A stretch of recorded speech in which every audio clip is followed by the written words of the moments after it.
Hey, what's up guys? Mariana5 here for Raise Your Edge. Welcome to the opening ranges theory video. I'll be going through some strategy here regarding what type of hands we want to be opening in which positions, and then also some of the different adjustments we want to be making versus the different table dynamics. So let's get into it. Alright, so first things first, let's discuss the importance of having solid opening ranges. We are definitely going to be using very strong ranges throughout this course as a guideline, and this is definitely a good way to go, especially if you're kind of new to the game. Obviously, the more skill you gain, the more you can open up your ranges a bit, but you don't want to take it too far, because the first reason here is going to be that strong ranges beat weak ranges long term. So even if you're the best player in the world, you're not going to be able to take shitty hands and start making a profit with them. So you don't want to be arrogant and think, oh, I have a massive skill advantage over all these guys, so I'm just going to start opening ridiculously loose and then exploit them post-flop. We just need to remember that strong ranges beat weak ranges long term, and this is just a fundamental fact about poker, so you definitely want to be taking advantage of this. It's certainly going to require a lot of patience at the live table because you're going to go long stretches without picking up hands, but that's just part of the game. If you want to make money, you need to stay patient and disciplined. And as long as we're playing these good, solid, strong ranges, we're going to be pretty much unexploitable pre-flop. So even if you're playing against aggressive players who want to try to 3-bet you all the time, realistically they're not really going to be able to, because you're going to have enough strong hands in your range to counteract them with flats or 4-bets. So it's going to be very tough to play against you, and people will kind of start staying out of your way in general if they know that you have good, solid ranges. It's also going to lead us to having a very solid post-flop strategy. And this is obviously when most of the money is going to go in the big pots is going to be post-flop. So as long as we have the strong ranges, even if you're playing against somebody who maybe has a bit of a skill advantage over you post-flop, it's going to be very tough for them to exploit you. And then adding on to this, we're not going to end up in endless marginal terrible spots, which is what happens when you're playing weak ranges. You end up in the big pots with the bottom end of straights, with the lower flushes, with the weaker kickers, with the top pairs, with the weaker over pairs.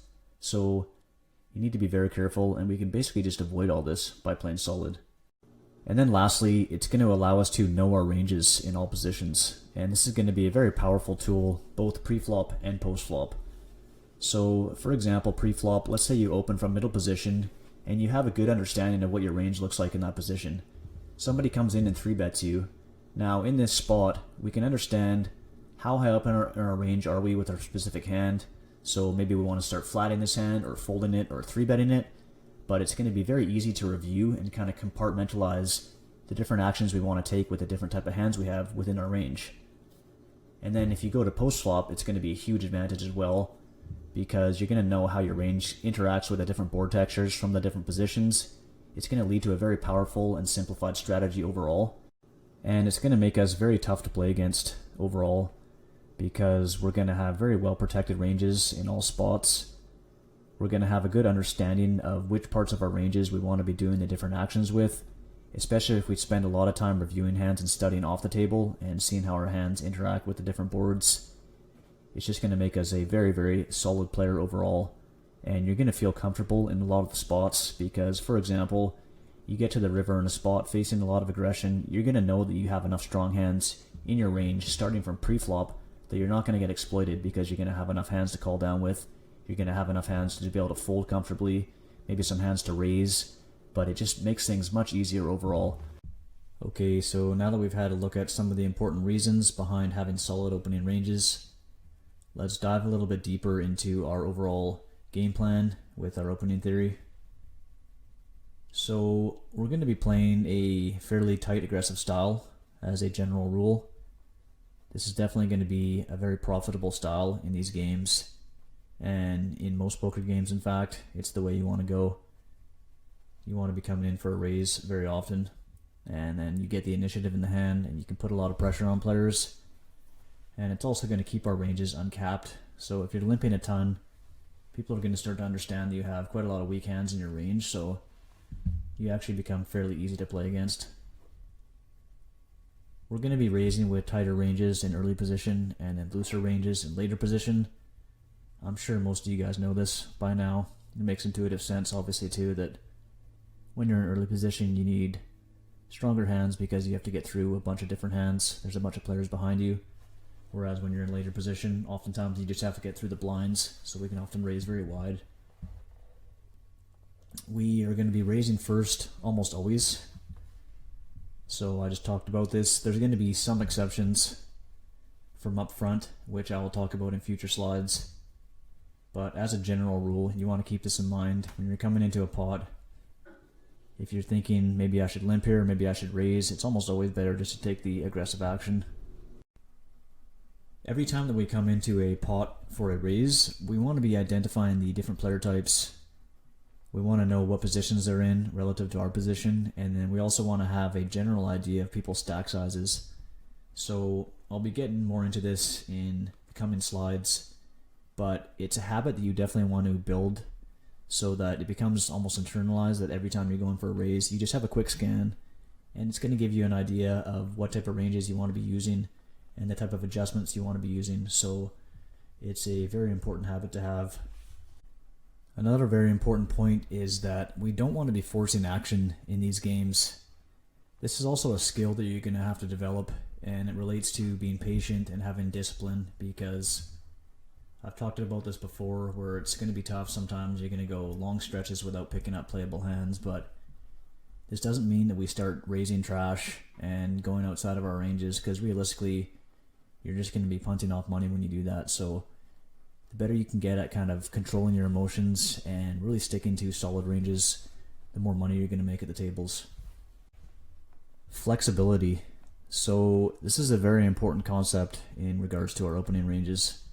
As I talked about before, you always want to scan the table before opening, have a general idea of where the different player types are at, and if possible, have a general idea of the table dynamic. If you've been sitting at the table for long enough, it's going to be very important, because there's going to be a lot of factors in play which are going to cause us to have some flexibility within our opening ranges. And it's a really important skill to have, because if you learn how to be flexible in the correct ways, then you're going to be able to maximally exploit the different dynamics. So let's have a look at some of the main factors at play. We're going to be playing a bit of a looser range overall at a tight table, just because we're going to be able to get the pots heads up more often and then steal more blinds. Whereas if we're playing against a very loose table, there's going to be a lot of players calling our raises, so we're not going to be able to get away with playing some of the more marginal holdings.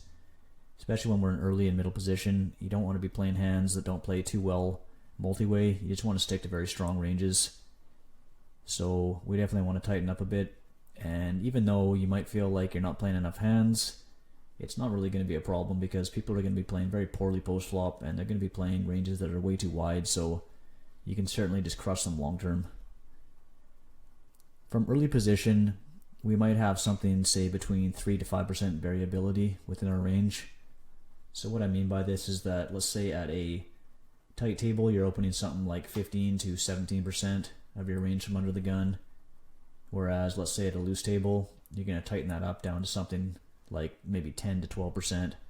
So there's not going to be huge variability from early position, because you're never going to go too far from the suggested ranges. Like, there's not going to be any table type where you can be opening a hand like ace-8 offsuit, for example, but you get the idea.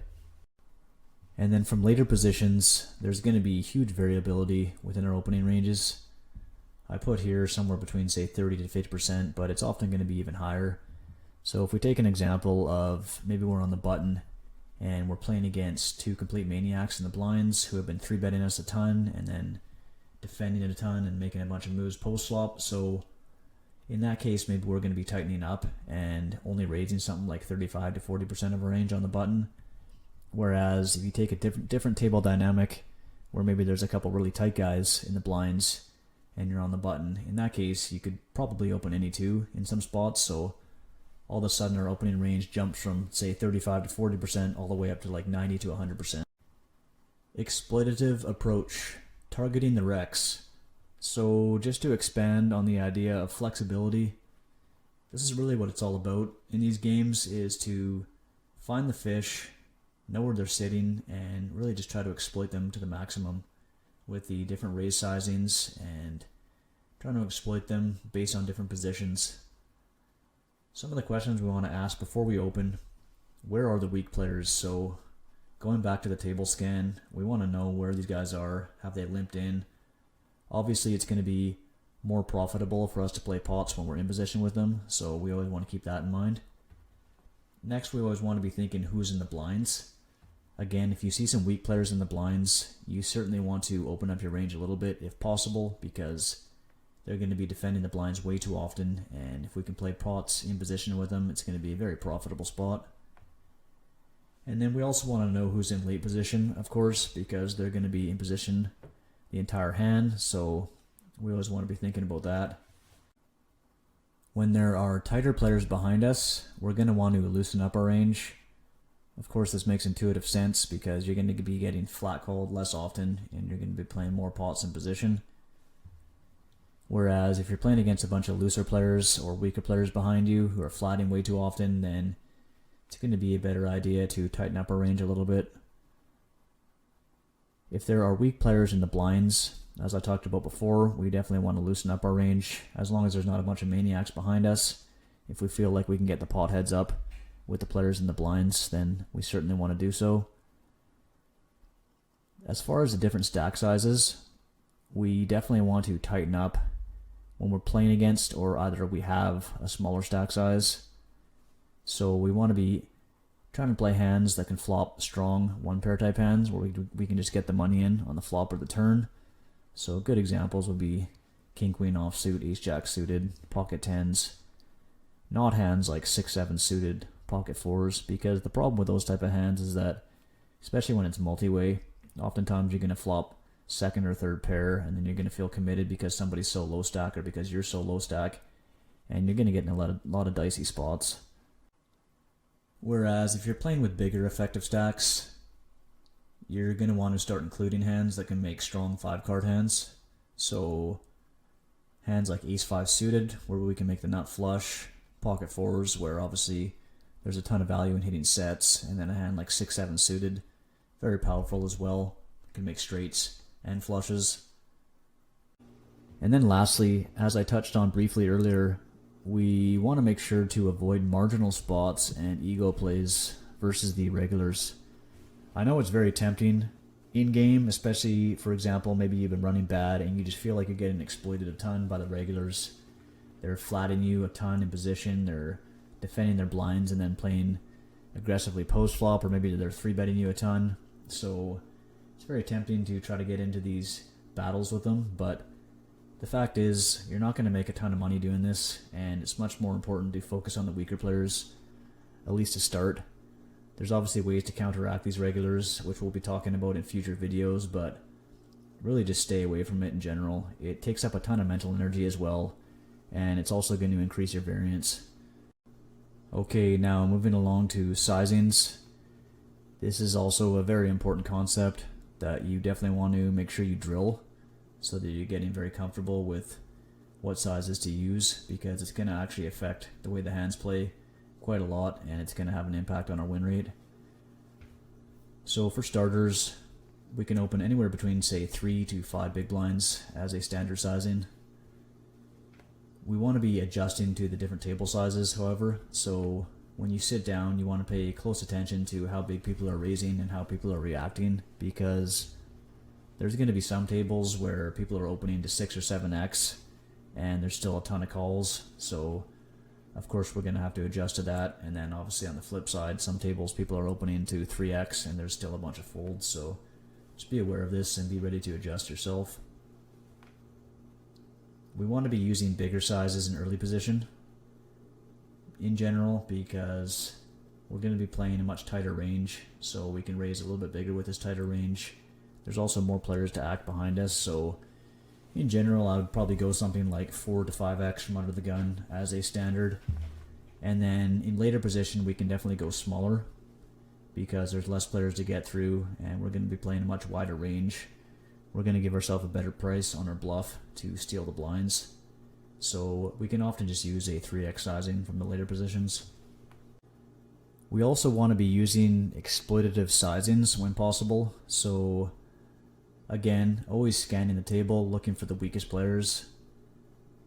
As an example, we pick up pocket aces in middle position, we have a look around the table before opening, and we see there's a massive calling station in the big blind. So here, rather than just making it 4x as a standard, we go to something like 8x or even bigger, start to build a pot against the weak player. And then before I go here, I just want to quickly go over open limping and in what type of scenarios we can get away with it. So for starters, we only want to be doing it at weak tables, but to be honest, most 1-3 and 2-5 games at casinos are definitely soft enough where we can create profitable open limping ranges. But if you are playing in a very tough game with a lot of good players, then you definitely want to avoid this because your range is going to be too well defined and these players are going to be able to exploit you pretty heavily. But if we do want to have the range, then we want to be very selective with it. So we're going to be basically only using low pocket pairs which aren't strong enough to raise, and then suited baby ace X, so hands like ace 2 through ace 5 or ace 6 or ace 7 suited, and then sometimes suited connectors. In general, we're going to be raising or folding with our suited connectors though, but there are some scenarios where the table is ridiculously soft where you can get away with limping these. We only want to be open limping in the first 3 or 4 seats, so anything after this in later positions, we just want to come in for a raise and take the initiative. It's going to make things a lot easier. Okay, so that's it for the opening theory video. Hope you guys enjoyed it, and make sure you check out the opening ranges where I explain these in the next video. That's going to be very beneficial. You can kind of have an idea of how all the stuff applies and what type of hands we actually want to be using. And this has been Mariano 5 for Razor Edge.